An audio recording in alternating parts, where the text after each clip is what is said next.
Good afternoon and welcome to another show of Inspiring Individuals. We have a special individual with us here, Prarthana Kaul, who works with the organization GiftAbled. So I have Hello. met her. Hi, Prarthana. I did meet her in a couple of corporate events and also worked in learned sign language from their organization, which is GiftAbled. Can you let us know what is GiftAbled about?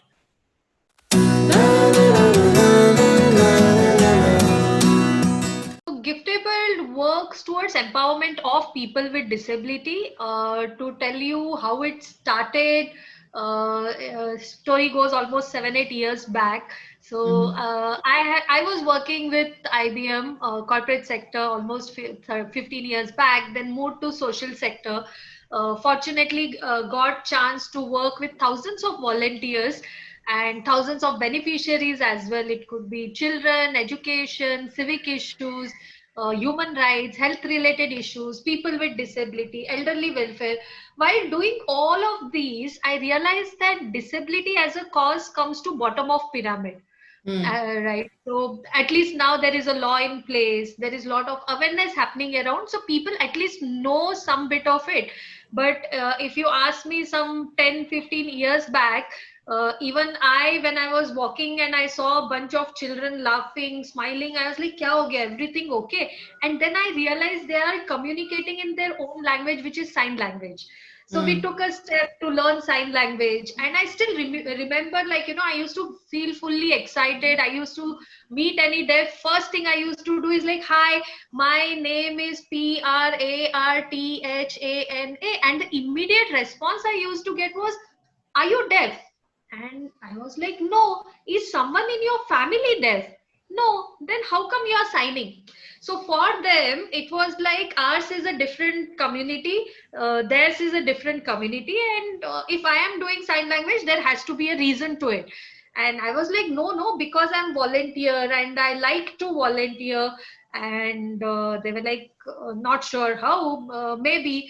And similarly, years passed by, and then we realized, like, we have to change perception of people, right? So Yeah, how do we do? yeah. So we started doing lot of sign language workshops. Every weekend we used to teach volunteers alphabets in sign language, how to help a visually impaired, how to help a person on wheelchair. And slowly we realized and we saw that change. I still remember one of the volunteer going to our MG Road metro station and seeing a pottery artist who was deaf. And she's like, this morning I learned sign language alphabet. Let me try my name. So she goes and says, hi, my name is Alekia. And immediate response was, are you volunteer? Giftable? And she posted this, and I was like, yes, now the change has happened from a deaf asking, are you deaf, to are you a volunteer? And that's what role a volunteer plays. And I think that's how we started. And there was another incident that happened. So Mm. Pratik, my best half and co-founder, he was in corporate sector, and he had an event in his organization. So he said, hey, you know what, I'm doing this CSR event with visually impaired children, and I want to buy them gifts. So Mm. if I had to ask you, Lakshmi, what gift would you suggest? Then I'll share what gift I suggested. I'm thinking, yeah, I usually give books to children. I know it is quite imposing my own ideas on that. Maybe I would Right. give a train or a doll, something like that. Train or a doll. Okay. So my immediate answer was, Pratik, let us give them musical instrument. They will relate to it. And Yeah, we both, brilliant idea. yeah, and I thought that was the brilliant idea, and we both stopped and we were like, not necessary if a person is blind, he or she has to like musical instrument. The only difference between him or me is I can see, he or she can't see. Yeah, So yeah, maybe I may or may not like music, right? yes. So same thing. If I had to ask, hey, you know what? It's Pratik's birthday next week, and I would get like hundreds of answers, like, give him a shirt, give him a gift voucher, right? Mm, mm, mm. So Yeah, that made us realize, like, leave aside the job, the education part of it, even the basic awareness is missing. And that's when we started Giftable, with a mission to how do we sensitize lakhs together of people about disability, about different simple things of disability, so that people start being more and more inclusive. And Hmm. along with that, we started thinking 70% of our population are in rural areas. And Hmm. Hmm. if I go as per WHO numbers, 15 crore people in our country are people with disability, right? So That's 15% a of our huge population, number. right? Even if I go as per Indian census, which is like almost 2011 census, which is gross low estimation, which says 2 crore people are people with disability. Now, Oh. imagine out of this, only 1% of them get meaningfully employed. Only 1%. Out of which 70% of them are in rural areas. Organized sector can't get them, right? Rural, say not everyone can come to urban areas, start working. So how do we reach out to them? There are a lot of numbers who are people or youth with intellectual disability or with autism. How do we reach out to them? And that's when we started a inclusive gift store, and that is Hmm. supplier diversity piece of it, where we say there are products made by and for people with disability. So yeah, Ha. we started with a awareness thing, doing lot of events, activities with beneficiaries on awareness, on sign language.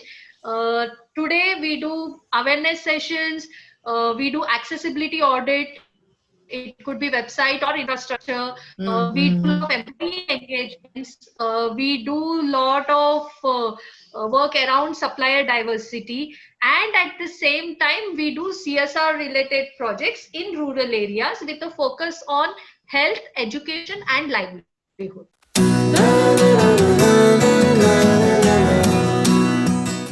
You have Yes. mentioned rural areas. So in rural areas, how does your reach go, and how difficult or easy it is to reach out to that population and educate them? Uh, Not very easy, because in interiors, if you go and see, even for us to get them out of their comfort zone or out of their house is not that easy. I Hmm. remember Hmm. Hmm. a year back, we started our livelihood center in Bagalkot. Hmm. And in and around those area, we started going visiting places, tribal areas and all those, and we could identify many women with disability who were in house, and to meet their family, convince them, get them to the center to learn tailoring.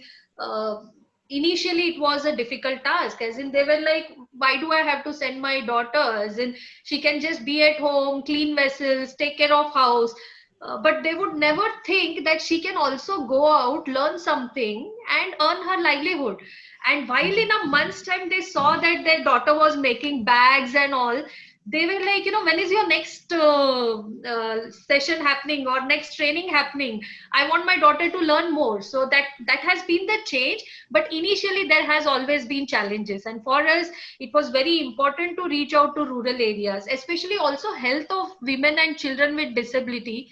It is quite neglected. Like, I still remember a couple of years back, a deaf girl coming, and I'm meeting her, and like she's quite weak, and I was like, what happened, kya hua? And she was like, ma'am, I was carrying in my ninth month, suddenly water burst and I had to rush to hospital, but I was not aware of the pregnancy process, and I bore the Ah. pain.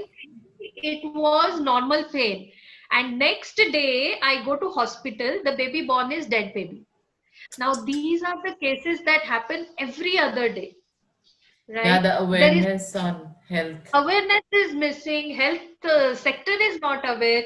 I remember one girl on wheelchair, very expressive, Lakshmi, as in you should see her expressions. Ma'am, I was a Bharatnatyam dancer, and at this time when I'm talking also, my expressions are not even 10% of what she had on her face. She was She was so bubbly. She was like, ma'am, you know what? I was a Bharatnatyam dancer, but unfortunately, I fell from third floor. I slipped and fell from third floor. I had spinal cord injury. Now, my Mm, dad carries me everywhere. And mm. I feel sad because there is not even one rehabilitation center, ma'am, which is residential, which is for women. And unfortunately, we just lost her couple, like, last year or so back. That is our Uh, state. When we started, early intervention center for children to identify children between age group of 0 to 6 who have disability, whom therapies could be given. I remember in Tumkur when we started, in I think a month's time with house visits, we could identify around 120 to 150 children who had no access to therapies, right? So that is Whoa. the state. Yeah, that is the state of education. uh, that is the state of health. When it comes to education, we all know, we go to any schools, hardly any children with disability. And even if any school has 3 4 children with disability, we'll be like, oh wow, man, this is a role model school, right? Yeah, yeah, Why can't, yeah. I keep saying this, why can't every school become role model? Why can't we have children, more and more children join? That would solve the problem of that 1% meaningful employment as well. So corporates will have more people join them if Hmm, the hmm, problem hmm. is solved at education level.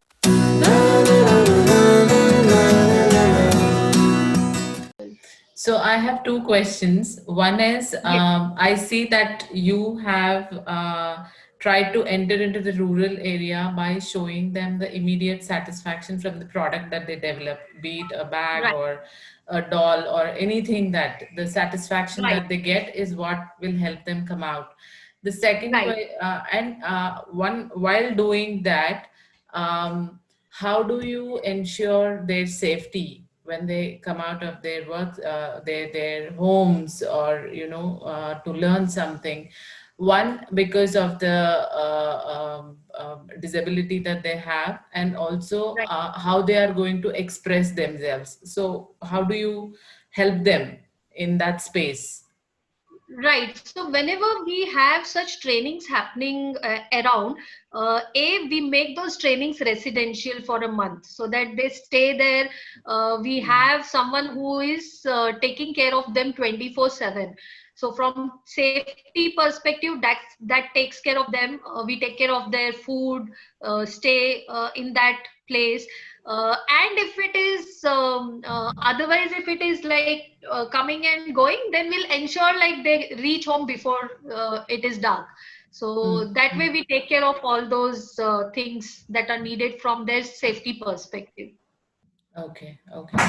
So I also see that you work in the space of cause marketing, and Right, in cause marketing, there could be different areas which you work on. So can you give us insights right. into what do you do and where people can contribute on that? Sure. So I ended up calling myself as cause marketeer because there have been times like, although our focus area currently is working with people with disability, when I moved from IBM to social sector, I joined I Volunteer, an organization that connects volunteers to different NGOs. So Hmm. fortunate enough to have worked with like 10,000 plus volunteers over last Hmm. 14 years, Hmm. at the same time got a chance to work for different issues. So even if after I started Giftable, I Hmm. haven't stopped working for different issues personally. So I support organizations working for childcare. I support Hmm. organizations working with elderly welfare. Hmm. There are a lot of organizations doing mentoring program. In fact, just to give you an example, in last 3 4 months, what I ended up doing was I did couple of sessions for volunteers by introducing one organization. And just by doing that, in a period of 13 weeks, we had like 5 children homes with some 300 plus children getting 185 classes from volunteers. Wow. So their Hmm. whole COVID period was full of virtual sessions. We had like hundreds of youth who started, hundreds of volunteers who started mentoring youth from rural area, as in it was like interiors of Karnataka currently. And we had acid attack victims getting couple of classes. It was cookery classes, it was their life skill, it was how to face interviews. At the same time, couple of sessions for deaf and visually impaired. And it not just ended there. There were like 1,500 plus people who signed up for reading books for visually impaired, Mm. 500 plus people who learned sign language, and the list went on. As in, we could see so much of things happening in just 13 weeks, while everyone at one end was cribbing about, like, life normal kab hoga. We started enjoying this phase because we were like, "Arey, ye bhi kar sakte hai. We can do this, we can do that," and we started exploring lot of virtual stuff, which through which we reached out to thousands of people. So yeah, I would say because of that, I love calling myself as cause marketeer. Every year Diwali we spend time with cancer patients from Karunashraya. So these are the patients who are very close to their death. And the Uh-huh. whole idea is, can we give break to the nurses who see at least one or two deaths every day almost. So that's when every Diwali we spend there, and every time we go there, we have a new story. Once a lady saying, "Hey, you know what? Today I'm seeing rangolis outside our rooms. I remembered my native place, and I don't know, next year I'll be even there to see this."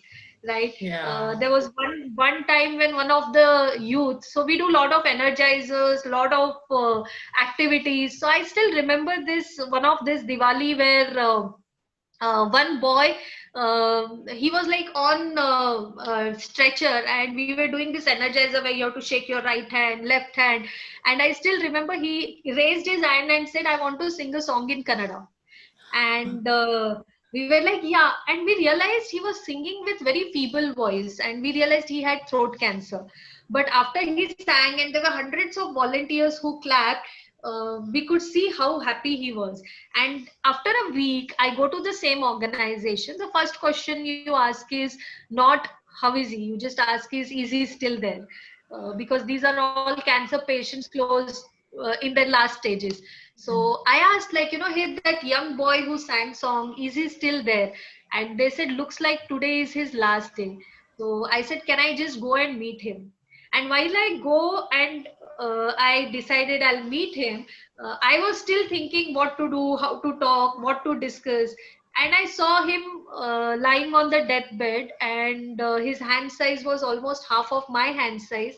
But I still remember I was standing near his room door, and looking at me with a smile on his face, he did this, a 1 minute energizer that we did.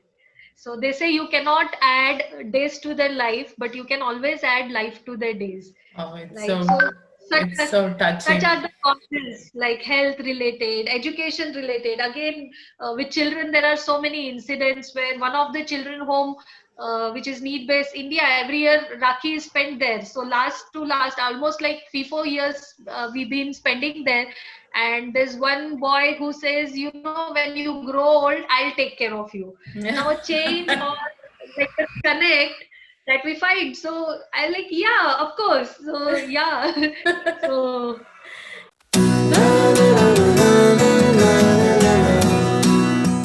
yeah. Yeah. So, and I Yeah, would appreciate, and it's very commendable to say that, attitude is everything, and how you look right, at and gain out of a situation all depends on your attitude.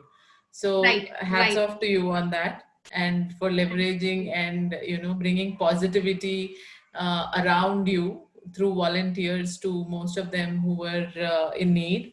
That's one. And second thing, so now if you were penetrating into the rural areas and with volunteers doing classrooms and all, how did you ensure the internet connection or the Right. availability of laptops, digital? Yeah, so currently what we did was we partnered with all the local organizations, Hmm, hmm. so that they support, they go to their places, they make sure, like, and most of them did have smartphones. So we did some of the like workshops, like the doll making workshop and all. Mhm. And thankfully, as in internet did work, some did face issues, but then we could reach out to East India, North India, South India, all the places. We had, like, for last workshop we had around 30 people from different parts of the country. So some of the local organizations did help us. And of course, our team who has been passionate enough to, like, reach out to those right people. At times when we say we are running the show and there's so many success stories, it's very important you have that right team in place. Yeah, And yeah. thankfully, Giftable has been fortunate enough to have people who have been part of our journey, who have been passionate. As because at times it is like, you are passionate, but are the people working with you also passionate? And Mm, thankfully they mm. are passionate, and at times they make us work also. They're like, this is not done, man, we have to do it. So yeah, feels really good about it. Yeah, energy is contagious, you see. Yes. By all means. Yeah. So I see you working in this space. So my question would be, how has your experience been in bringing in inclusion? I know Right. disability is a focus and all that, but how did you Correct. ensure inclusion? And then how did you take the corporates or volunteers or anyone into your giftable initiative or Right. narrative? And how did you ensure the inclusion part? What are the different steps that you have taken?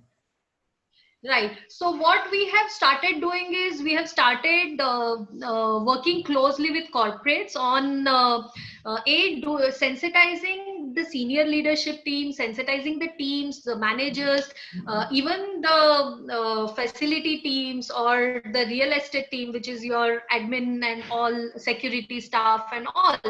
And I think that has helped a lot when it comes to inclusion. We have started seeing the numbers of people being hired increasing. At the same time, when they are hired, these team members are already sensitized.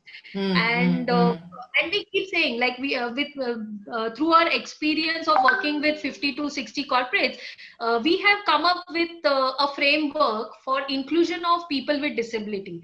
hmm, And it is like that step by step methodology on how you could have best inclusion of people with disability in your organization. hmm, So hmm, whenever we work with any corporate, we share this inclusion framework with them.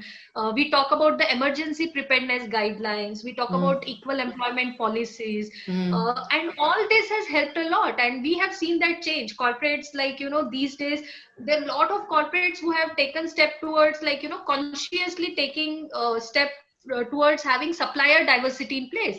So say hmm. for example, be it SAP, Cisco, Intuit, Toyota, whenever they have any new joinees joining the organization, whenever there is any media, whenever there are any events happening, whenever there are any local uh, internal events happening, they make sure that they buy products made by people with disability. Now, Hmm. yeah, and Cisco recently, they recognized their employees who are working from home. So our team worked with artists with disability, and we could actually send to almost 500 to 1,000 employees to their homes. We sent gifts that were made by artists with disability. So slowly what is happening is corporates have started taking step in hiring directly, at the same time hiring indirectly through buying products made by people with disability. Yeah, So yeah. that way, see. And also people, like, are taking steps. Is my infrastructure accessible? Do I have reasonable accommodation in place? Are my policies accessible? Is my website accessible? Hmm, So corporates have started taking that step consciously. They have started thinking, is this happening in our organization? Are we ready to hire people with disability? Are our teams sensitized? So I think that way, by doing a lot of sensitizations through word of mouth and hmm, all, hmm, we have been able to work with many corporates in having more and more people with disability, and not just having people with disability, but having people with disability in a right way, and not out of that sympathy angle. hmm, I want hmm, to hmm. hire people with disability, or just a tick mark in my list, but now they are having it from a holistic approach, as you know, hey, I'm hiring, I'm doing this, I'm taking care of supply diversity, I'm taking care of reasonable accommodation, my emergency preparedness is in place, my policies are including what are the rights of people with disability. Now everything is being taken care of. Yeah, yeah. I know some of them, some of the when I attended the NASCOM conference couple of years ago, I know Right. most of them who were disabled saying that, we don't want any privileges, treat us equal, right? Exactly, Yeah, exactly, yeah. we are no less, and give us an opportunity to, Right, perfectly right. Yeah, yeah. In fact, other day Pratik and I were having discussion, and Pratik just mentioned this point which has like stuck in my head so well. He says, what is disability? It is just inaccessible environment and closed mindset, and which is yeah, so true. The only thing, if yes, we work on this, making our environment accessible, opening our mind, there will be no room for disability being a cause anymore. It will be just, everyone will have that. It will be in right sense, making that like at par, being at par. acceptance Yeah, is what I would acceptance say. is, Acceptance yes, at all yes. levels. That's Uh, true. That's true. yeah, very nice talking to you, Prarthana. Just one last Thank question. Yes, If anyone would like to volunteer or learn sign language and participate yes, in the initiatives that you do, sure. how can they reach out to you, or what is that you recommend to them? So I'm sure you are going to post details about us. So you can add our email IDs, you can add our contact details. At the same time, everything is there on our website, giftabled.org. So Okay. giftabled.org is where we do different volunteering activities and projects in rural areas and all. At the same time, if anyone wants to buy products made by people with disability, it is giftable.com. So, Okay. and we are present actively on all the social media channels. So even if anyone wants to volunteer and they would message us over there, they would get a quick reply over there. So yeah, like I said, our team is like super active. Yeah. Thank you. Thank you so much for that. And I'm sure they will reach out to you from the details you have given me. And thank Thank you you. for your Yes. time, for your time Most given welcome. today. And Yeah, then this is welcome. a big round of applause for all the Yes. work you do and Thank the awareness that you're creating in the society. Thank you once yeah. again for your Thank you time. so much. Thank you for having me on board for this interview. Totally my pleasure.